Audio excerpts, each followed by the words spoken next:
Okay okay सन्माननीय मुख्यमंत्र्यांच्या अध्यक्षतेखाली डिझास्टर मिटिगेशन आणि मॅनेजमेंटच्या संदर्भात आज एक बैठक झाली।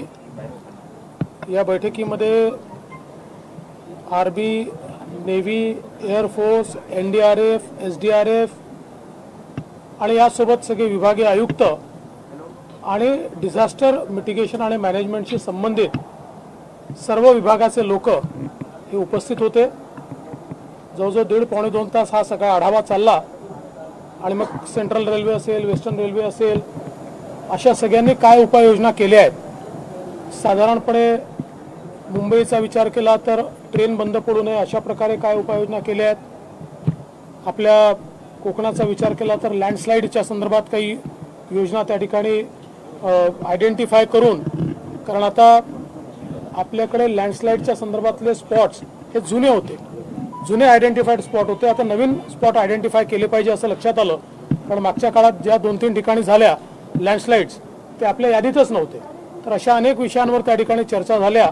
सगळ्याच विभागातले प्रिपेअर्डनेसच्या संदर्भातली चर्चा झाली आणि मला असं वाटतं की मुख्यमंत्र्यांनी त्या संदर्भातल्या सगळ्या सूचना दिल्या आहेत आणि आमचा प्रयत्न असेल की डिझास्टर तर हाताळणं शक्य होत नाही। अनेक वेळा पाऊस किती पडेल आपल्या हातात नसतं किंवा एखादं डिझास्टर होतं, एखादा ॲक्सिडेंट होतो, पण त्याला रिस्पॉन्स फास्ट मिळाला पाहिजे हा प्रयत्न त्या ठिकाणी केला आहे। दुसरं असं आहे की मुंबईमध्ये विशेषतः बिल्डिंग्स पडण्याच्या घटना मोठ्या प्रमाणात होतात आणि महापालिका नोटीस देऊन त्यानंतर पुढची कारवाई करत नाही। त्यामुळे आयुक्तांना अशा सूचना देण्यात आल्या आहेत की एकतर जिथे बिल्डिंग पडेल त्या ठिकाणी जर नोटीस दिलेली नसेल तर त्या वॉर्ड ऑफिसरवर कारवाई केली पाहिजे। दुसरे जिथे नोटिसेस दिल्या आहेत आणि विशेषतः जी हायली डिलॅपिलेटेड अशा प्रकारची बिल्डिंग आहे, लोकांना किती सांगितलं तरी लोक ती सोडत नाहीत आणि म्हणून किमान या काळापुरतं जर काही त्यांच्याकरता निवारे तयार केले तात्पुरते आणि त्या तात्पुरत्या निवाऱ्यात तुम्ही शिफ्ट व्हा।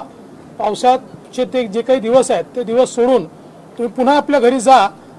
अशा प्रकारचं काही करता आलं तर एखादी बिल्डिंग पडली तरी आपल्याला त्या ठिकाणी मनुष्यहानी वाचवता येईल। तर या संदर्भातला काही टेम्पररी निवारणचा प्लॅन तयार करता येईल का, अशा सूचनाही त्या ठिकाणी मुख्यमंत्र्यांनी आपले जे आयुक्त आहेत त्यांना दिलेल्या आहेत।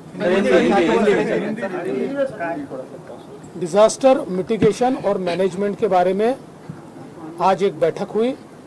इस बैठक में NDRF, आर्मी, नेवी, एयरफोर्स और इसके साथ साथ रेलवे के लोग, अलग अलग विभागों के लोग ये सारे आए थे। म्यूनिसिपल कॉरपोरेशंस के लोग आए थे, कलेक्टर्स थे, विभागीय आयुक्त थे और सबने मॉनसून के चलते उनका डिजास्टर के बारे में, उसको रिस्पांस देने के बारे में क्या प्रिपेयर्डनेस है, इसके बारे में प्रेजेंटेशंस के बारे में सारी चीज़ें हमारे सामने रखी और श्रीमान मुख्यमंत्री जी ने उनको ये निर्देश दिया कि डिजास्टर तो सारे के सारे हम टाल नहीं सकते, किंतु जब कोई डिजास्टर होता है, नेचुरल कैलामिटी होती है, तो हमारा रिस्पांस फास्ट होना चाहिए। इस दृष्टि से सारी यंत्रणा तैयार रहे और इसके बारे में कई निर्देश जो है वो अभी दिए गए। एक सवाल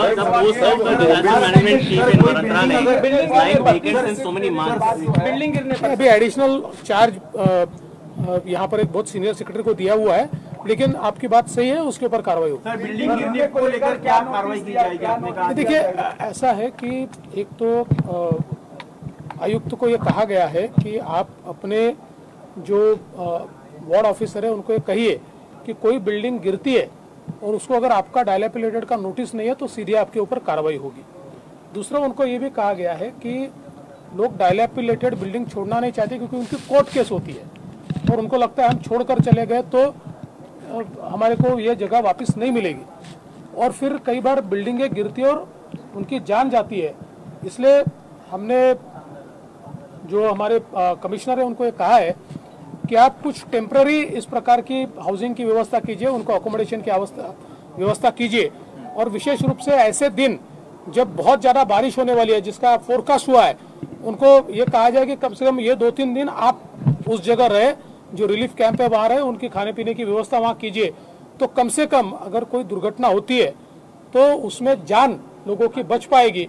इस प्रकार का आदेश दिया। ओबीसी आढावा बैठक घेतली, काय नेमकं बैठकीमध्ये?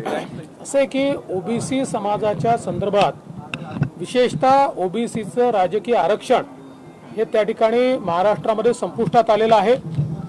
सर्वोच्च न्यायालयाने वारंवार इम्पिरिकल डेटा सादर करा म्हणून सांगितलं आहे आणि म्हणून आज मी स्वतः त्या संदर्भातली आढावा बैठक घेतली आणि पुढच्या तारखेच्या आत आपला रिपोर्ट आला पाहिजे, तो योग्य रिपोर्ट आला पाहिजे, तो सबमिट झाला पाहिजे आणि कोर्टात तो ॲक्सेप्टही झाला पाहिजे। या संदर्भात काय काय कारवाई करता येईल याची चर्चा केली आहे। साधारणपणे आतापर्यंत काम कुठपर्यंत झालंय याचा आढावा घेतलाय। मोठ्या प्रमाणात जे काही सर्वेक्षण झालंय ते योग्य पद्धतीने झालंय की नाही याचा आढावा घेतलाय। मला विश्वास आहे की योग्य वेळेत हे काम आपण पूर्ण करू शकतो। अनेक ठिकाणी ओबीसी आरक्षणाचा विषय जो होता तो गाजला होता आधीच्या सरकारमध्ये, त्या बाबतीत काही विचार आहे का? कारण की मुळात नाही, त्याच्या संदर्भात मी आज त्याच संदर्भात मी आढावा बैठक घेतली। चला, उपमुख्यमंत्री देवेंद्र फडणवीस बोलत होते। ओबीसींच्या राजकीय आरक्षणाबाबत आढावा बैठक घेतली, एम्पिरिकल डेटाबाबत योग्य रिपोर्ट आला पाहिजे असं फडणवीसांनी म्हटलेलं आहे आणि योग्य वेळी काम पूर्ण केलं जाईल असं आश्वासन देखील उपमुख्यमंत्री देवेंद्र फडणवीस यांनी दिले। तर ओबीसींच्या राजकीय